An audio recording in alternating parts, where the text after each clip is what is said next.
This is my Nissan 350Z. And I've been building it, putting body kits and all that based on the legendary Superleggera 380 RS. Tung tung tung tung tung tung tung tung tung sahur. Man, I gotta say, It's super beautiful. This car does have one problem. And that's right, all project cars, they do have mismatched panel. And people always judge how your ass look instead of how it fusions. And I mean, inside this car, it's pretty fine. We got like bucket seats, Recaro, Corbo. And also on the other inside, last time we dressed up the whole engine bay. But I'm telling you, man, just because of this black wing and that primered bumper, we're losing so much aura. So today, let's paint this car just like every other video in this channel on a budget. Not again. And in the end, I will review how much this whole project costs and is it worth it to do it for yourself. Well, let's get started. I'm sure everyone is aware that painting your car, there's many different ways. The best way is of course to go to a paint shop and get it done, a 2, even 3-step painting. But of course, if we're going budget, we're definitely going the spray can option, the backyard special that I'll call this. My finalized plan is to make sure my car looks good from a distance, at least the same tone of color, not too much difference, because I've 100% planned this to be a drift car at this point. So from this point on, there will be a whole drift series from prepping myself, prepping the car, and going to an actual field to try it out. So you guys better be prepared for that. And I am going to do a 2-step painting, which means I'll do the base color and then a clear coat to make sure that it looks shiny and not too weird. So let's get started! Let me tell you guys, painting your car is not an easy job, and it's something serious you need to train about. And that's right, today we're going to hit the gym and make sure we do the best spray painting job. First set, we're definitely going to lick some big black balls. I was made to be submissive and breathable. First thing to make sure is we're going to move uniformly horizontally at a steady pace. With 10 sets each every day, we can definitely paint correctly. Then it comes with 20 sets of sit-up and spray. Finally, some spray can punching. Make sure if the car fights back, we can definitely make it submit to us. Daddy, chill. What the hell is even? Alright, we're gonna start by taking off the rear bumper first and clean it with Windex to wipe off any contaminants. I know there's things you want to go through your lung, which is fun, but this is not one of them, guys, so put on a respirator. So after wiping it with Windex and microfiber towel, we're gonna go straight to putting on the paint itself. I went with the color matching paint from Amazon for 25 bucks, and this is gonna be the first coat. The first coat itself, it's gonna be a very light coat, which just means you don't want to make it wet, just kind of spray it dry. First paint, I just spray a light coat on, make sure I cover every spot. I'm recording in HD right now because I'm out of storage, but I'll let it dry and then I'll do a second coat with a heavier spray. Paint coat number 2. So second coat, you're gonna go heavy on it, which means you're gonna spray from a closer distance and spray more slowly horizontally. This allows you to have a more steady full body paint. So you can see this is way different than the first paint and looks very much ready. After that, I just did one more slight layer to make the color more even overall. Yep, OEM versus the one from Z1. I mean, it's still getting yellow probably from the inside, but otherwise, super clear now. Since I'm painting outside, I'm just gonna wipe it with the microfiber towel. But I'm gonna use the duplicate color 1K clear. So the clear coat is kind of different than paint, you just want to go heavy on it the first try. Usually clear coat takes like almost 20-30 minutes to dry down, so let's just take a break and we'll be right back.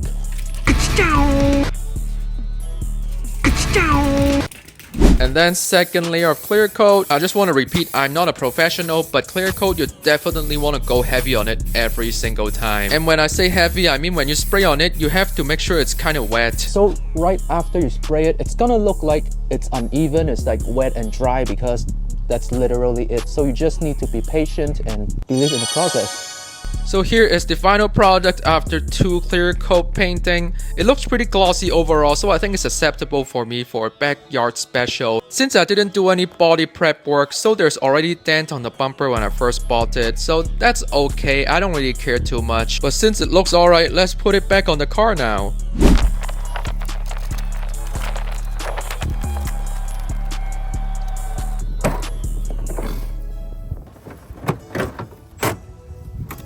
Alright, so here's the first look of it. You can see it's very much paint match already, slightly darker tone, and that's obviously normal because the car is 20 years old under the sun. It's gonna paint fade a little bit, but it's very acceptable from a distance for me. But the next part, we're going to paint the wing. I'm gonna cover up the whole car since I'm not taking it off, and since the wing itself is not primered at all, I'm gonna start with the primer layer. As you can see on the side of the wing, there's like lines over there, which is a problem. I should have sanded it down completely smooth. I thought the primer layer is gonna cover it.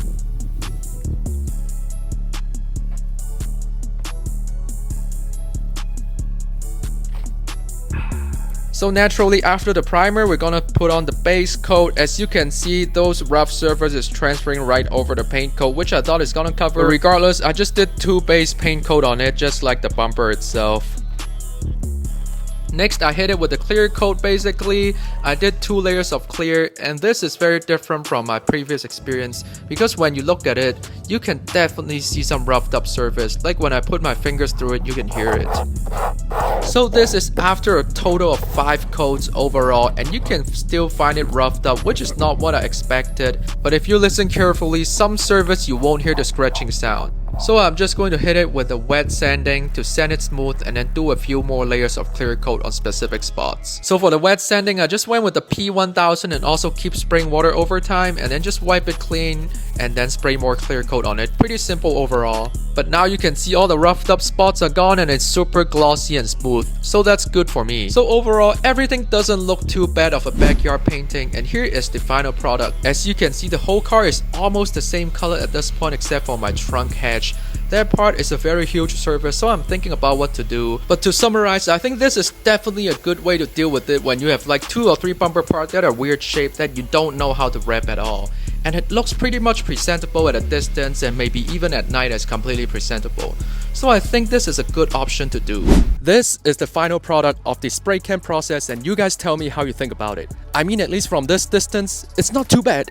It's basically the same color tone. I mean, there's already some paint fade on the top, so I'm thinking about that. And for the spoiler top part, I'm thinking to wrap it black as well as the roof of my car. So that part, stay tuned. But otherwise, the budget itself actually came down less than $150. So that's pretty insane. I mean, for less than 200 bucks, getting the car look acceptable is good enough for me. Because at the end, like I said, I'm gonna make this a drift car, and maybe at some point, it's probably not gonna be drifted with the bumper anyway. So it's whatever. But yeah, you guys tell me how you guys think about this video, and hopefully you guys enjoy this content.